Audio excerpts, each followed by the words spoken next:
Life often feels like walking a tightrope, doesn't it? Pulled in different directions, bombarded with extremes. Too much of this, not enough of that.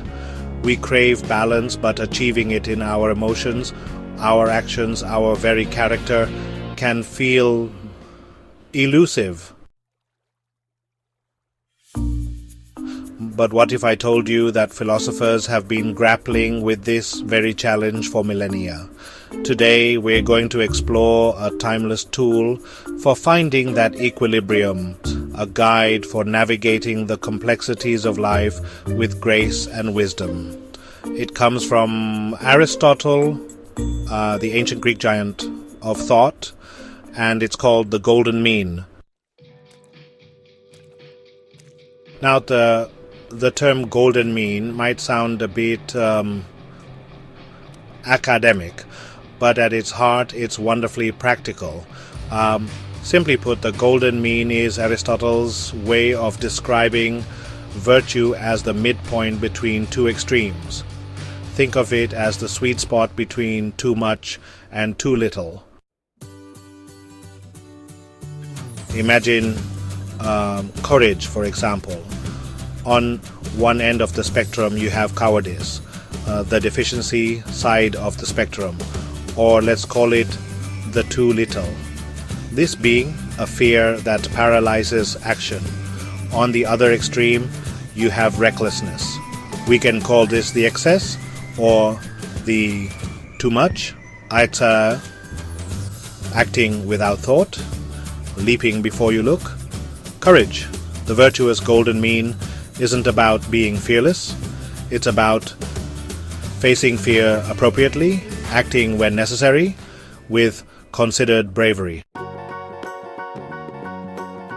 It's crucial to understand this isn't about bland mediocrity or always choosing the literal middle option. It's about finding what is appropriate, virtuous, and excellent in each specific situation. It's a principle of wisdom, not a mathematical formula. This concept deeply resonates with Stoicism, another powerful philosophy focused on living a good life. Stoics like Epictetus and Marcus Aurelius emphasize virtue as the sole good. They believe that true happiness and fulfillment come not from external circumstances, but from cultivating inner virtue. For Stoics, virtue is the golden mean in action. It is about using reason to navigate the world and controlling your reactions to external events, which includes acting in a balanced and virtuous way. Both Aristotle and the Stoics point us to the same core idea. Virtue lies in finding the balanced, reasoned path. So, how do we actually use this golden mean in our daily lives?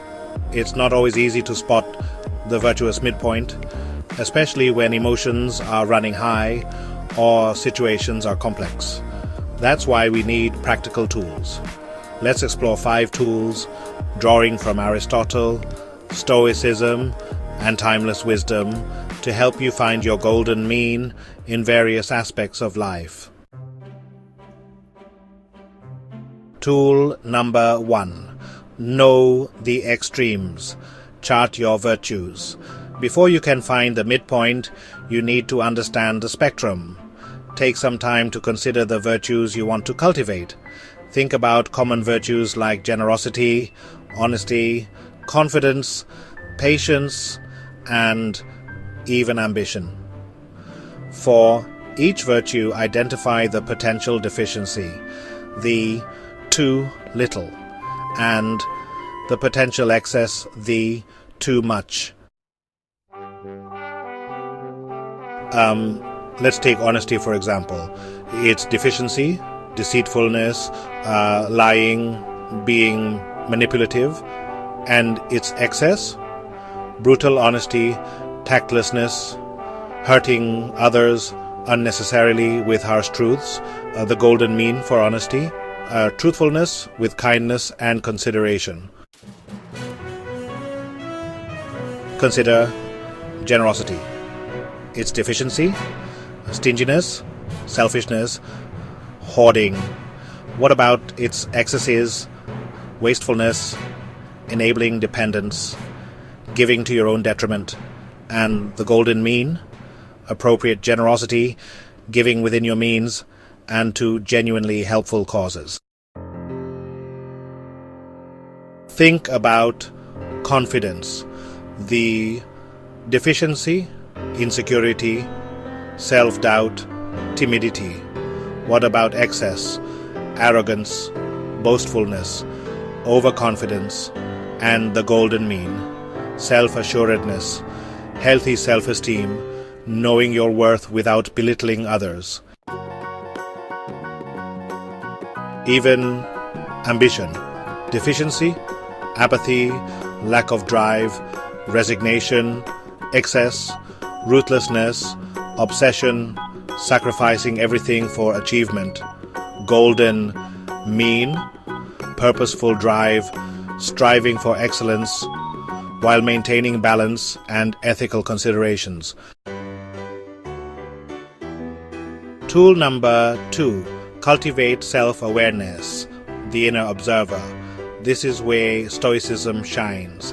The Stoics emphasize constant self-examination. Think of it as developing an inner observer, a part of you that can step back and assess your thoughts, feelings, and actions. Ask yourself regularly, what are my dominant tendencies in this area? Am I naturally inclined towards excess or deficiency in certain emotions or behaviors? For example, am I more prone to anger, which is excess, or passivity, which is deficiency? What are my triggers? What situations, people, or thoughts tend to push me towards the extremes? Does stress make me more reckless? Does insecurity make me more withdrawn? How do my actions impact myself and others? Am I being too harsh, too lenient, too giving, too demanding? Is this behavior truly serving my long-term well-being and the well-being of those around me? Journaling, meditation, and even simply taking a few moments of quiet reflection throughout the day can dramatically increase your self-awareness. The more you understand your own tendencies, the better equipped you are to steer towards the golden mean. Tool number 3.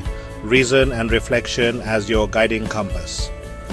Aristotle believed reason was our highest faculty, and the Stoics championed logic and rationality. When faced with a decision or feeling an intense emotion, pause and engage your reason. Ask yourself, what is the reasonable course of action here?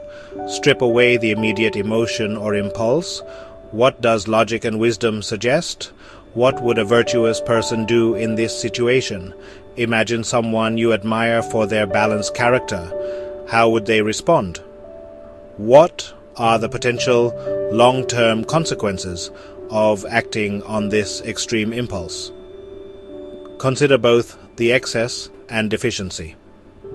What's the wise, sustainable path? This isn't about suppressing emotions, but about regulating them with reason. Emotions are information, but they shouldn't be the sole drivers of our actions. Use your reason to evaluate the situation, consider the virtues at play, and consciously choose the balanced path. Tool number 4. Seek wise counsel. External perspective. We are often blind to our own imbalances. It's invaluable to have trusted friends, mentors, or even therapists who can offer an external perspective. I'm trying to be more assertive at work, but I worry I'm coming across as aggressive. What's your perspective? I want to be more generous with my time, but I'm feeling burnt out. Am I overdoing it? I'm struggling to find the right balance between discipline and flexibility in my routine. Any advice? Wise counsel isn't about blindly following advice, but about gaining valuable insights that can help you adjust your own compass and refine your understanding of the golden mean in your own life. Tool number 5. Practice and patience. It's a journey, not a destination. Mastering the golden mean is a lifelong journey, not a destination you reach overnight. There will be times you fall into extremes, make mistakes, and lose your balance. This is part of the process. Don't get discouraged by setbacks. Practice self-compassion. Acknowledge your imperfections, learn from your errors, and recommit to the path of virtue. Think of it like learning to ride a bicycle or play a musical instrument. You wobble, you fall, you might even feel frustrated, but with consistent practice, with patience and persistence, you gradually improve. You develop muscle memory, you refine your technique, and eventually balance becomes more natural. The golden mean is not about achieving perfect balance all the time. That's unrealistic. It's about continually striving towards it, course correcting when necessary, and embracing the ongoing process of self-improvement.